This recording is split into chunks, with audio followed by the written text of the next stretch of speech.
Hey everybody, welcome to Second Cup of Coffee. Pastor Tom here with you. We are on week 4 of our series that we've been doing entitled Finish What I Have Said. Finish What I've Said.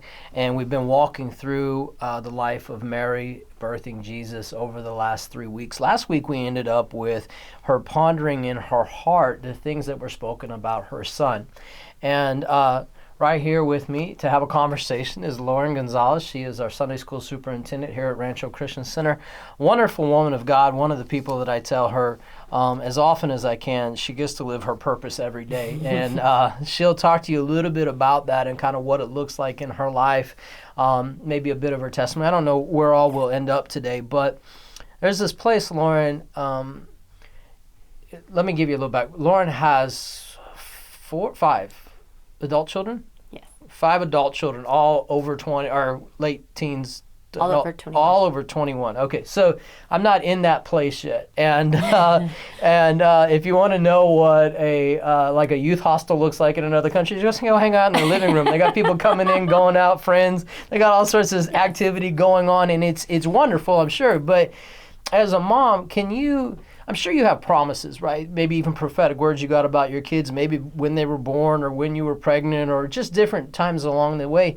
And like Mary, what do we do with those things, right? Because sometimes, I literally just had this the other day. God reminded me of a prophetic word I gave somebody like 20 years ago. Oh, wow.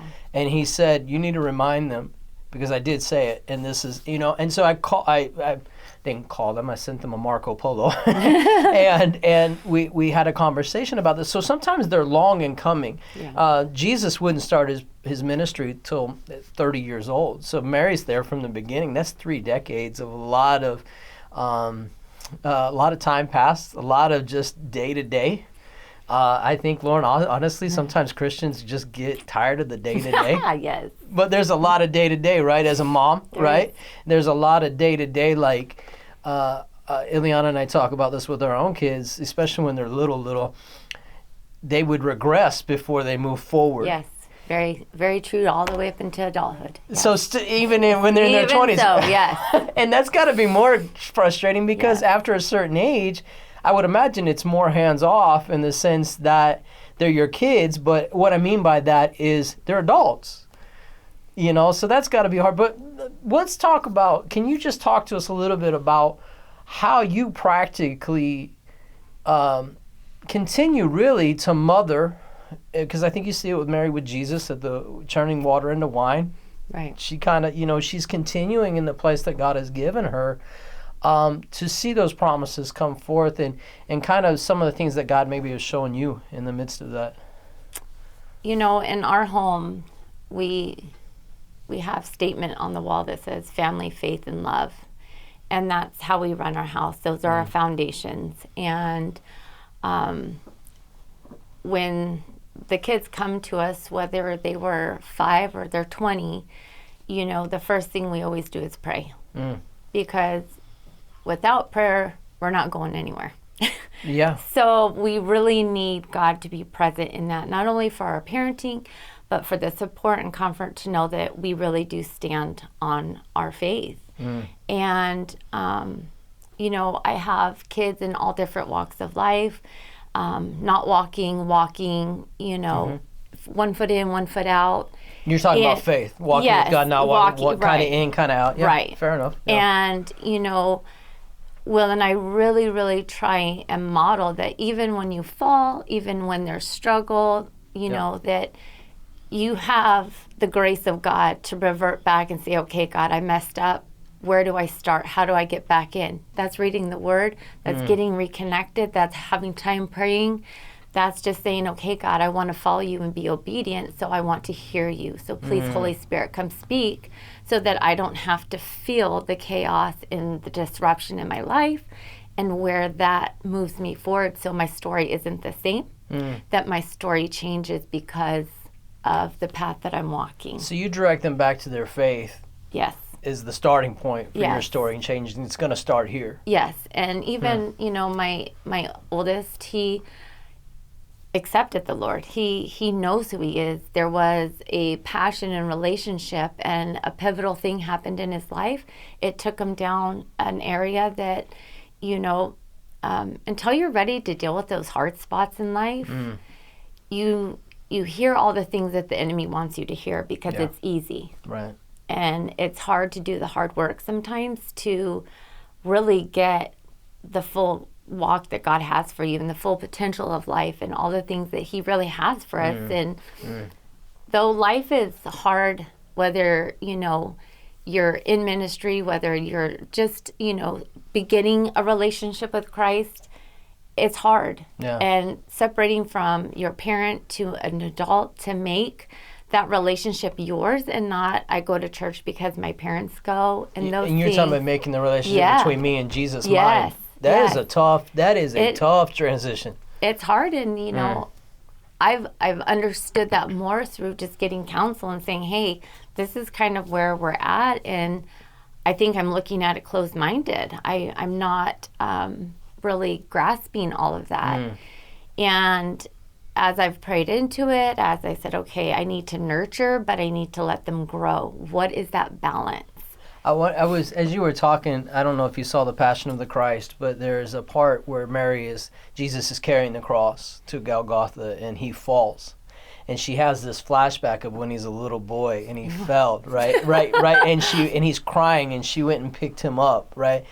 But obviously with the cross, she can't do that. Right. How do you navigate that when you know that where they're walking to is difficult now? But if you stay on this path of faith, even a searching faith, you're going to find Jesus. You're going to find where you need to go. But as a parent, that's got to be difficult because when they're little, you pick them up and you hold them. But now they're adults and they may not even want that. How do you walk that out? Each child you have is a total different mannerism, responds to things completely different. And that is something that is still hard to this day because one, you can, I'm very firm and direct. So one, I can just be pointed and tell them, listen, this is how it is. Yeah. And, let's move forward.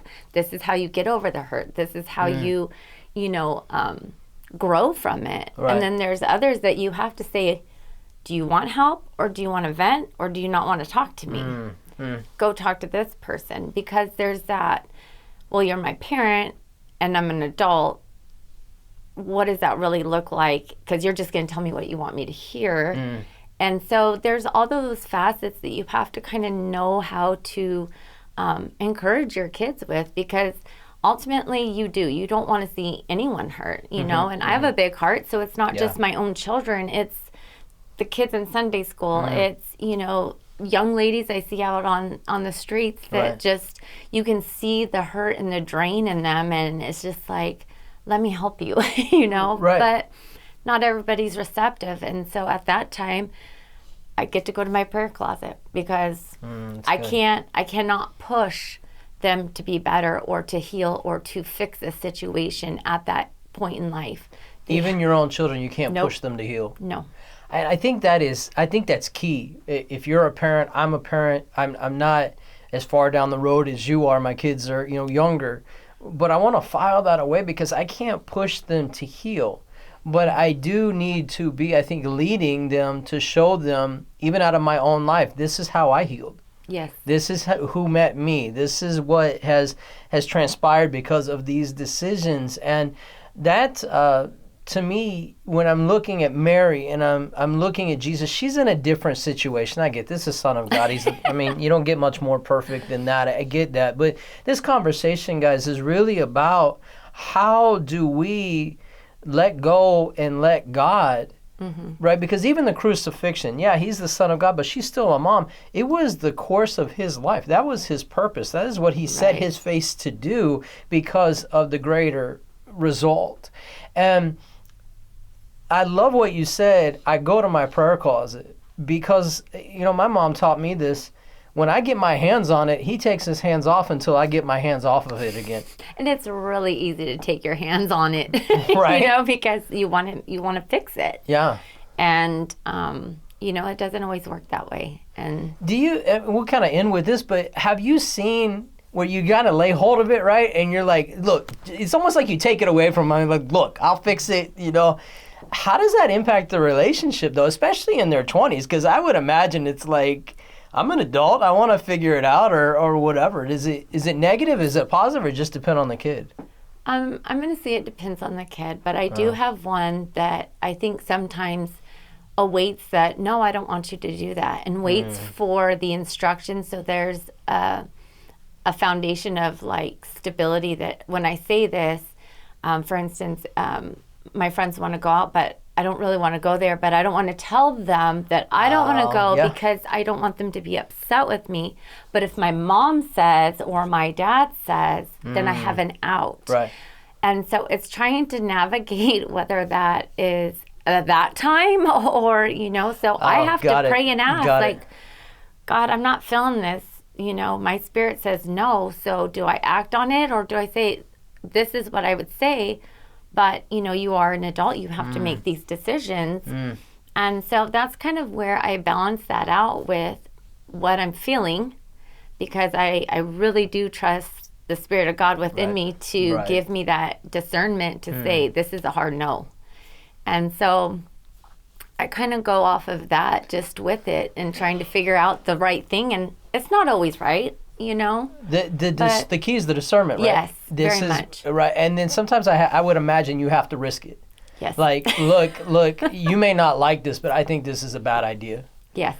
And I think the key to that, and guys, don't take this and run it over your whole life, but the key is don't break the relationship if they choose to do it anyway. Right. Because they need somebody to walk them out the other side of that. Yes. Now, again, don't run that over, because, there may be some things where there's a distance for a while because of, I don't want to get into all that.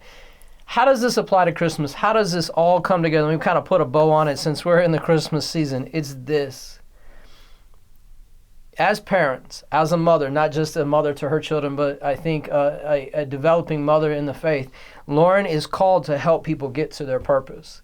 What she's giving you, if you're in that place just as a mom or a dad or somebody who endeavors to help people along their path of faith, no, she's giving you rich tools. Number one, always point them back to the faith. Number two, pray before you intervene so you know whether or not God's asking you to intervene, because he may say to you, you need to let me handle this. And I've had that in my own life. You need to just back up and realize I'm working. And so as leaders and doers, we lead and we do. And sometimes that's destructive, right? But at the same time, and I love that you use this, be a covering. If they're asking for an out, be a covering. Yes. One thing I know is true, she's mentioned Will's her husband. The one thing I know is true, they make themselves available to their children and they listen to them. Yes. And that's key. Don't, I was talking about, I know you've taken it years ago, Ileana and I took it before we had, or when we had Josiah, Growing Kids God's Way. They teach this principle, give your kids the moral reason why. Yes. What's that mean? I'm listening, but then I'm investing. I'm pointing them back to the faith, the scripture, the prayer, these things. Why? I want them to walk into the fullness of what God has for them. Yes. That's the best gift that you can give them, mile markers to get them to their purpose. Lauren, thank you for doing it every day. Thank you for living your purpose, and I'm grateful that you would spend the time to have the conversation. Guys, hope you got something out of this. If you did, please share it. There's probably somebody else that may need to hear it. You can find us on Facebook, Instagram, our YouTube channel, or on our app. God bless you, and we'll talk to you soon.